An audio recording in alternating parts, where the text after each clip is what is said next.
ఇదే మా ఆహ్వానం. మరి జనసేన పార్టీ మచిలీపట్నం ఇన్ఛార్జిగా ఉన్నటువంటి బండి రామకృష్ణ గారిని పార్లమెంట్ కార్యనిర్వహణ ఎన్నికల కార్యదర్శిగా నియమించడం కూడా మనందరికీ తెలిసిందే.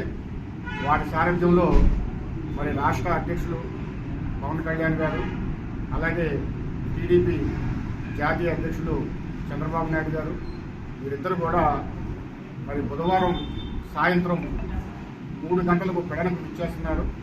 అలాగే పెడన మీద నుండి మచిలీపట్నం పోలీస్ సెంటర్కు 5 గంటలకు చేరుకుంటారు.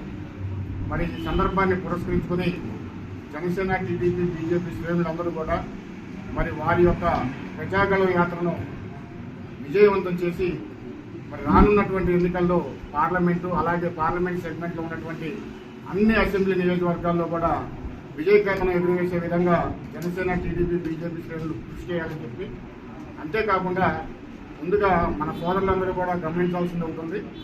పార్లమెంట్ యొక్క అభ్యర్థి వల్లభనేని బాలశౌరి గారి యొక్క మొదటి ఓటు వస్తుంది, అది గాజు గ్లాసు.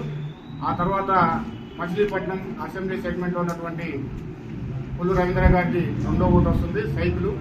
మరి ప్రజలందరికీ ఈ విధానాన్ని మనం తెలియజెప్పి మరి బాలశౌరి గారికి, అలాగే పుల్లు రవీంద్ర గారికి, తదితర అసెంబ్లీ సెగ్మెంట్ ఉన్న ప్రతి ఒక్కరికి కూడా భారీ మెజార్టీ వచ్చే విధంగా కృషి చేస్తూ రేపు జరగబోయేటటువంటి ప్రజాగళం యాత్రను విజయవంతం చేయాలని చెప్పి మరి మీ అందరినీ కూడా ఆహ్వానిస్తూ ఈ కార్యక్రమానికి జన సైనికులు, శ్రేణులందరూ కూడా తమ వంతు సహకారం అందించాలని చెప్పి పిలుపునిస్తారు.